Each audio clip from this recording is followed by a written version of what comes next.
One brief thing that I forgot to mention about the first Balkan crisis before I move on to the Balkan Wars is another reason why there's so much tension in the Balkan region is because Turkey still occupies the Dardanelles Strait here, which gives access between the Mediterranean and the Black Sea.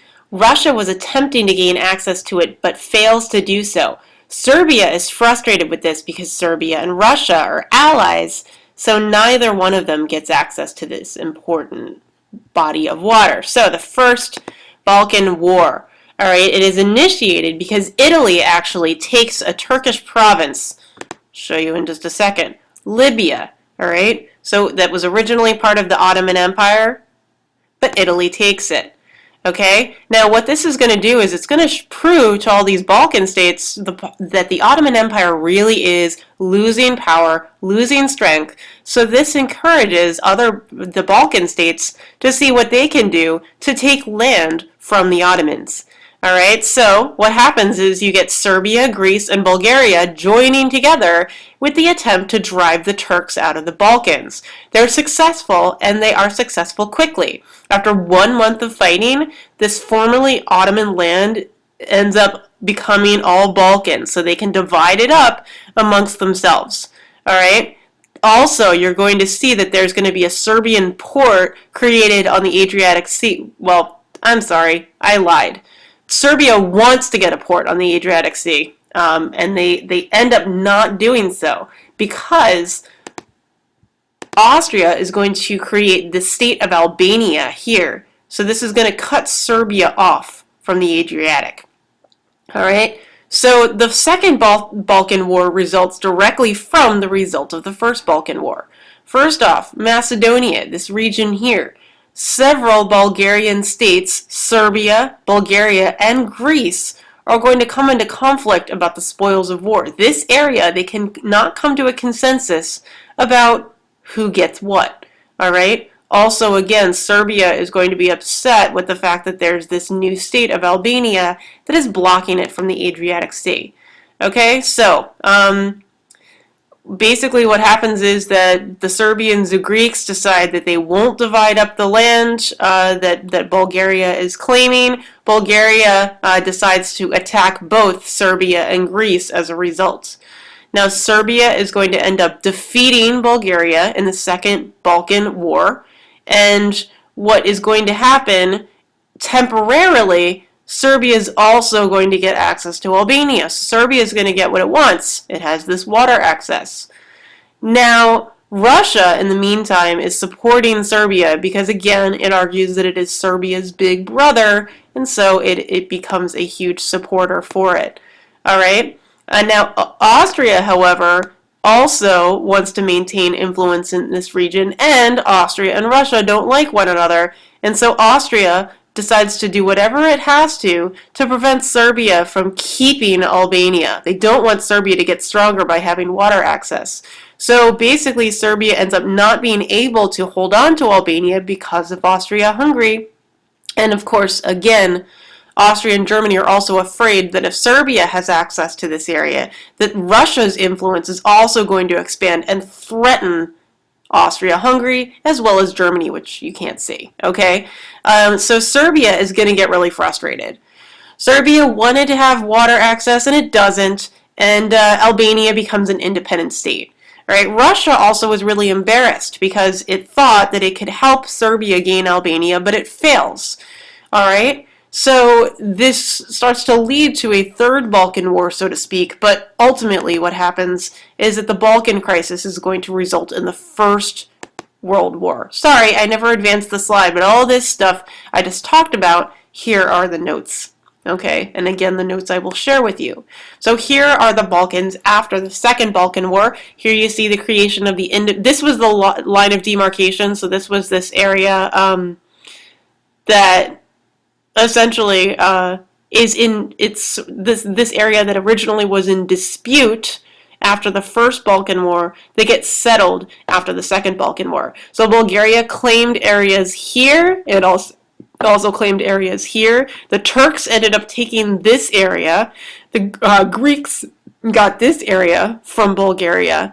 And again, you see that the Serbian state is here. It does not keep the access to Albania. It does not keep control of Albania like it wants. All right, so here's what the Balkans look like as a result of the Second Balkan War. Now, the immediate cause of the First World War is, of course, the assassination of the Archduke of Austria, Franz Ferdinand. So, he and his wife were touring Sarajevo in Bosnia-Herzegovina, and while they are there, what happens is that the Archduke ends up getting shot by a Serbian nationalist named Princip. Okay, he was a member of an ultra-nationalist organization called the Black Hand. Sorry, I just realized this was a little bit off. Sorry. So the Black Hand, a very nationalist Serbian group that ended up in Sarajevo trying to protest the Austrian influence in Bosnia-Herzegovina. Okay, now everywhere people are upset with this rise of very violent Serbian nationalism. Okay, everyone gets upset with the exception, of course, of the instigators of this event, Serbia themselves. Okay, so this upsetting event causes many countries to feel the need to do something to check Serbia's power. Now, Kaiser Wilhelm steps in very quickly. He wants Austria to promptly respond to this attack. Okay, so it supports Austria's counter-attack, so to speak, financially. Okay, it issues more or less a blank check. It says it will give unwavering support to Austria in any way that it needs to punish Serbia. Also, the reason why Kaiser Wilhelm issues this blank check so quickly is because all these other countries in Europe are shocked by what the Serbian nationalists did, so they feel like other countries are going to be okay with an Austrian response to Serbia. All right, so Austria is going to turn to Serbia and make very harsh demands on it. It wants Serbia to punish anyone who exhibits anti-Austrian sentiments. He also wants Serbia to participate in joint judicial proceedings against anti-Austrian activity. So basically for Serbia to go against the kinds of groups that ended up initiating the assassination. Serbia actually does agree to most of Austria's terms, but it doesn't want those judicial proceedings. Okay, instead it wants the judicial proceedings to be adjudicated by an international tribunal. All right, it kind of wants it to be handled outside by a non-partial audience in The Hague. Okay, so because Serbia is not willing to agree on the judicial proceedings, Austria is going to say that it failed to accommodate to its demands, and this is going to result in the first declaration of war. Austria declares war on Serbia on July 28, 1914.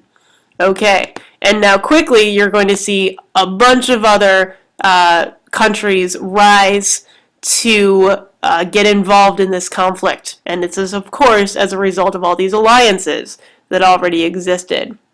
Everyone needs to take sides. Okay, so literally the day after the declaration of war, Austria starts to take action against the Serbians. It starts bombing the capital of Serbia, Belgrade.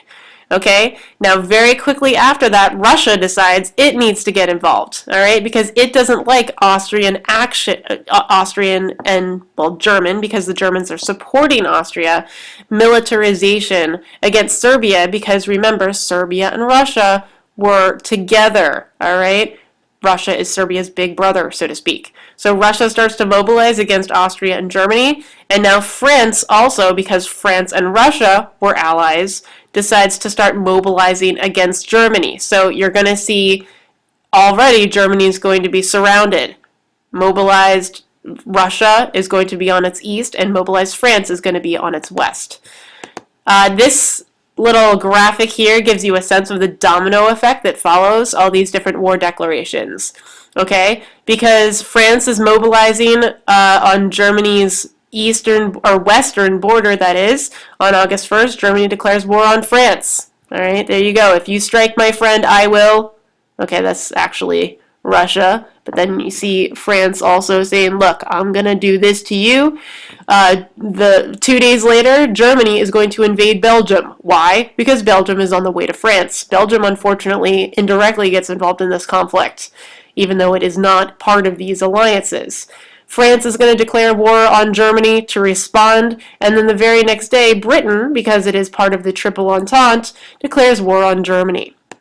Okay, so again, now we see the two alliances that exist going into the First World War. Now, importantly, at first, if you remember from the previous videos, Italy was part of the Triple Alliance. Well, Italy ends up backing down and instead deciding to join the Triple Entente, right? So here we see Italy actually going along with most of the Balkan states, with the exception of Bulgaria and the other members of the Triple Entente, okay? So that, again, is Britain, France, Russia, and these Balkan states. I don't know why they're not listed here, but anyway, and eventually Japan and Italy and the US are going to join along.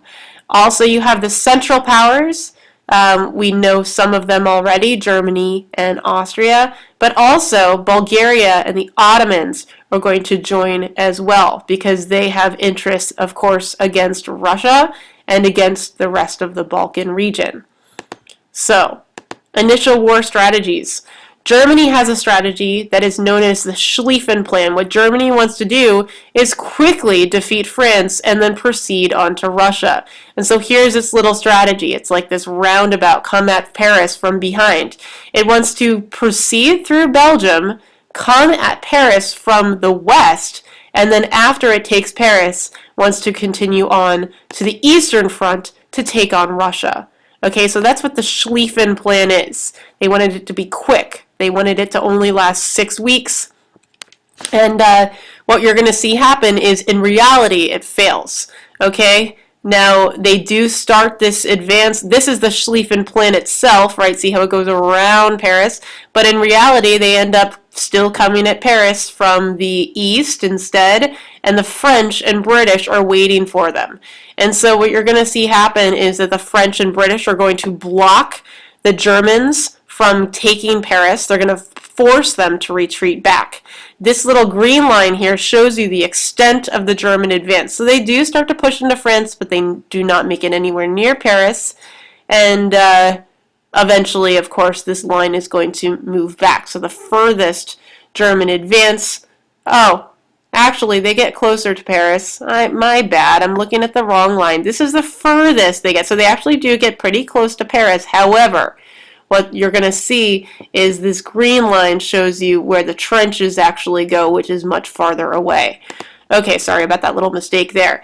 So actually now, speaking of trenches, this is important to realize, okay?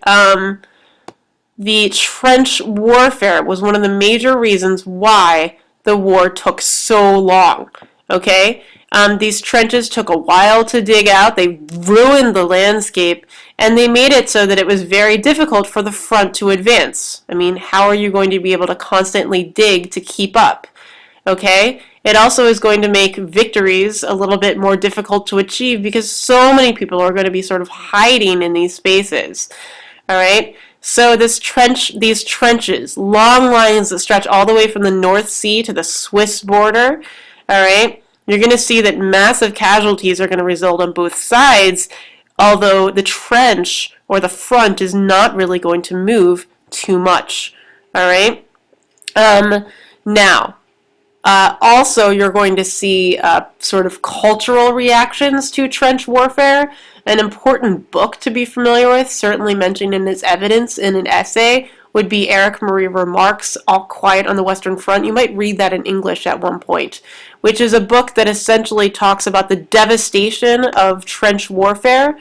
And also, you're going to see historians, cultural analysts of the World War I period start to refer to all the people who died in the First World War as a lost generation. This whole population of younger men just ceases to exist as a result of the First World War. We're going to talk about a couple other key battles in the next video that show us how slow it was to move the front, and then we're going to talk about technological advances during the war.